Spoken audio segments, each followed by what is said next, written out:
പാണ്ഡവരിലെ രണ്ടാമനായ ഭീമസേനൻ അതീവ ബലശാലിയാണെന്നുള്ള കാര്യത്തിൽ ആർക്കും തർക്കമുണ്ടായില്ല.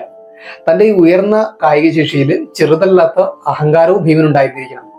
ഈ ഒരു അഹങ്കാരത്തെ ഹനുമാൻ സ്വാമി വേരോടെ പിഴുതെറിയുന്നുണ്ട് മഹാഭാരതത്തില്. ആ ഒരു സന്ദർഭമാകട്ടെ ഇന്നത്തെ വീഡിയോ. അപ്പോൾ ചിലരെന്തെങ്കിലും ചിന്തിക്കുന്നുണ്ടാവും, ഹനുമാൻ സ്വാമി രാമായണത്തിലല്ലേ എന്ന്. അല്ല, അങ്ങനെയല്ല. രാമായണത്തിലെ പോലെ ഉടനീളമല്ലെങ്കിലും മഹാഭാരതത്തിലും സ്വാമിയുടെ സാന്നിധ്യമുണ്ട്. കുരുക്ഷേത്ര യുദ്ധസമയത്തും ഹനുമാൻ സ്വാമിയുടെ ശക്തമായ സാന്നിധ്യം ഉണ്ടായിരുന്നു. ആ ഒരു സന്ദർഭം കൂടി ചേർത്ത് വെച്ചിട്ട് പറയാം. അപ്പോൾ വീഡിയോ മുഴുവനായിട്ട് എല്ലാവരും കാണുക. അപ്പം ചാനലൊന്ന് സപ്പോർട്ട് ചെയ്യുന്ന കാര്യം പരിഗണിക്കുക. ഓക്കെ. പാണ്ഡവർ കാമ്യക വനത്തിൽ കഴിയവെയാണ് ഇന്ദ്രദേവന്റെ ക്ഷണപ്രകാരം ദിവ്യായുധങ്ങൾ സമ്പാദിക്കാനായിട്ട് അർജുനൻ ദേവലോകത്തേക്ക് തിരിക്കുന്നത്. അതിൽ പിന്നീടുണ്ടായ അർജുനന്റെ അസാന്നിധ്യം മറ്റു പാണ്ഡവരിലും ദ്രൗപദിയിലും ഒക്കെ വളരെയധികം വേദനയും വിരക്തിയും ഉണ്ടാക്കി. ഇങ്ങനെ വേദനയിലാണ്ടിരുന്ന പാണ്ഡവർക്ക് ആശ്വാസമായിട്ട് നാരദ മഹർഷി അവിടേക്ക് എത്തിച്ചേർന്നു. അദ്ദേഹം നാനായിടങ്ങളിലുള്ള പുണ്യതീർത്ഥങ്ങളെ കുറിച്ചൊക്കെ വളരെ വിശദമായിട്ട് പാണ്ഡവർക്ക് അറിവ് നൽകി. മഹർഷി ശ്രേഷ്ഠനായിട്ടുള്ള ലോമേശൻ നിങ്ങളുടെ അടുത്ത് എത്തുമെന്നും ഞാൻ പറഞ്ഞ പുണ്യതീർത്ഥങ്ങളിലൊക്കെ അദ്ദേഹത്തോടൊപ്പം യാത്ര ചെയ്ത് തിരിച്ചു വരികിൽ നിങ്ങൾക്ക് ഐശ്വര്യവും കീർത്തിയും ഒക്കെ സമ്പാദിക്കാനാവുമെന്നും അദ്ദേഹം പാണ്ഡവരോട് പറഞ്ഞു. അങ്ങനെ നാരദമുനി പറഞ്ഞ പ്രകാരം ലോമേശ മഹർഷി പാണ്ഡവരുടെ അരികിലെത്തിച്ചേർന്നു. ഒരു പൗർണമി രാത്രി കഴിഞ്ഞുള്ള പ്രഭാതത്തില് പാണ്ഡവര് മുനീശ്വരന്മാരും ഒന്നിച്ച് മരപുരിയും മാന്തോലും അണിഞ്ഞ് തീർത്ഥാടനത്തിനായിട്ട് കിഴക്ക് ദിക്ക് ലക്ഷ്യമായിട്ട് യാത്ര പുറപ്പെട്ടു. ഈ യാത്രക്കിടെ ധർമ്മത്തിൽ നിന്ന് അണുവിട വ്യതിചലിക്കാതെ നന്മകൾ മാത്രം ചെയ്യുന്ന എനിക്കെന്തേ ഇങ്ങനെ കഷ്ടപ്പാടും ദുരിതവും മാത്രം അനുഭവിക്കേണ്ടി വരുന്നു എന്നുള്ള യുധിഷ്ഠിരന്റെ ചോദ്യത്തിന് ലോമേശ മഹർഷി നൽകുന്ന മറുപടി ഈ ആധുനിക കാലത്ത് ജീവിക്കുന്ന നമുക്ക് വേണ്ടിയിട്ട് കൂടിയുള്ളതാണെന്നത് ആ ഒരു കാര്യത്തിൽ യാതൊരു സംശയവുമില്ല എന്ന് തന്നെ പറയേണ്ടി വരും. യുധിഷ്ഠിരന്റെ ആശങ്കയ്ക്ക് ലോമേശ മഹർഷി നൽകിയ മറുപടി ഇങ്ങനെയായിരുന്നു: ദുഷ്ടന്മാരും പാപികളും അവരുടെ ശത്രുക്കളെ തോൽപ്പിച്ച് സമ്പദ് സമൃദ്ധിയിൽ കഴിയുന്നുണ്ട് എന്നുള്ളത് സത്യം തന്നെയാണ്. പക്ഷെ താൽക്കാലികമായിട്ട് നേടുന്ന വിജയത്തിന് ശേഷം അവരെല്ലാം വേരോടെ നശിച്ച് നാമാവശേഷമാകും എന്നുള്ളത് സംശയമില്ലാത്ത കാര്യമാണ്. ദുഷ്പ്രവൃത്തികളിലൂടെ നേടുന്ന താൽക്കാലിക വിജയങ്ങൾ ഒരിക്കലും ശാശ്വതമല്ലെന്ന് ലോമേശന്റെ മറുപടി നമ്മെ പഠിപ്പിക്കുന്നു. തീർത്ഥാടന മാർഗമധ്യേ ഗന്ധമാദന വനത്തിലേക്ക് പ്രവേശിക്കുന്ന ദുർഘടമായ കുന്നുകൾ കയറാനാകാതെ ദ്രൗപദി കുഴഞ്ഞു വീണ ഘട്ടത്തില് ഭീമൻ തന്റെ മകനായ ഘടോത്കചന്റെ സഹായത്തോടെ ആകാശമാർഗേണ സഞ്ചരിച്ചിട്ടാണ് ഈ ഗിരിനിരകൾ മറികടക്കുന്നത്. ഒടുവിലവർ ഗംഗാതീരത്തെ പവിത്രമായിട്ടുള്ള നരനാരായണാശ്രമത്തിൽ എത്തിച്ചേരുന്നു. അർജുനന്റെ തിരിച്ചുവരവിനായി ദിവസങ്ങൾ എണ്ണി ആശ്രമത്തിൽ കഴിയവേ ഒരു ദിവസം നടക്കാനിറങ്ങിയ ഭീമസേനന്റെയും ദ്രൗപദിയുടെയും മുന്നിൽ ആകാശത്ത് നിന്ന് അതിമനോഹരമായിട്ടുള്ള വളരെയധികം സുഗന്ധം പരത്തുന്ന ഒരു പൂവ് വന്നു വീണു.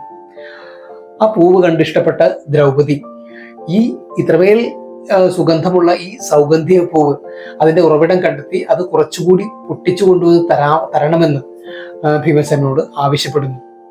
ദ്രൗപദിയുടെ ഇഷ്ടം സാധിക്കാനായി ഭീമസേനൻ തന്റെ ആയുധങ്ങൾ ധരിച്ച് പൂവ് തേടി പുറപ്പെട്ടു.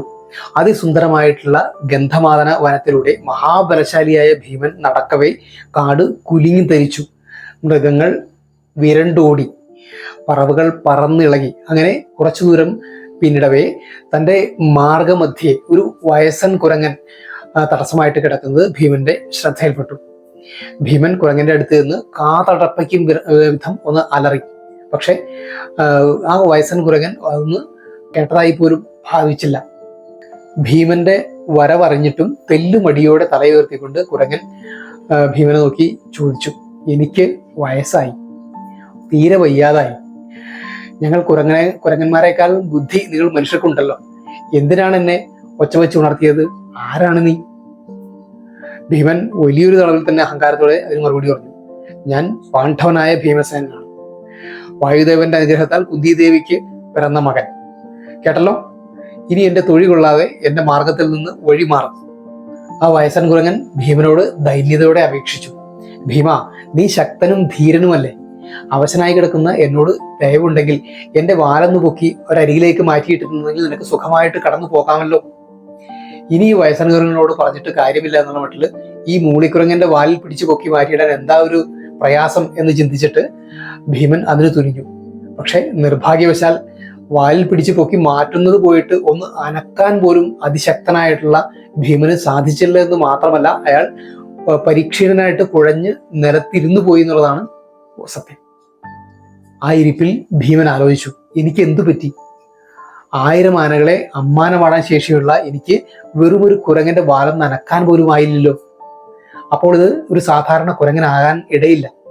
പിന്നെ ആരായിരിക്കുന്നത്? തന്റെ തെറ്റ് തിരിച്ചറിഞ്ഞ് ഭീമസേനൻ ആ കുരങ്ങന്റെ നേരെ കൈകൂപ്പിയിട്ട് ചോദിച്ചു, ദയവേത് അങ്ങ് ആരാണെന്ന് പറയൂ.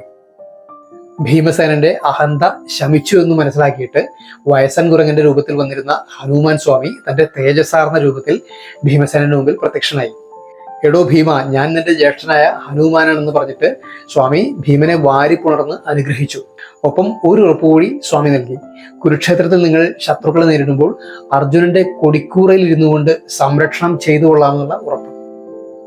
ഭീമൻ തേടുന്ന സൗഗന്ധിക പുഷ്പങ്ങൾ കുബേരന്റെ സൗഗന്ധിക വനത്തിലെ പൊയ്കയിലുണ്ടെന്നും അവിടേക്കുള്ള യാത്രാമാർഗവും പറഞ്ഞു കൊടുത്തിട്ട് ഹനുമാൻ മറഞ്ഞു.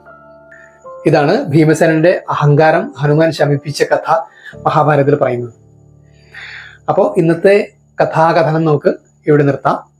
നിങ്ങളുടെ അഭിപ്രായങ്ങളൊക്കെ ആത്മാർത്ഥമായിട്ടൊന്ന് കമന്റ് ചെയ്ത് കൊള്ളുക. വരുന്ന വീഡിയോകളിൽ നമുക്ക് കണ്ടുകൊണ്ടേയിരിക്കാം, മഹാഭാരത കഥകൾ കേട്ടുകൊണ്ടേയിരിക്കാം. നമസ്കാരം.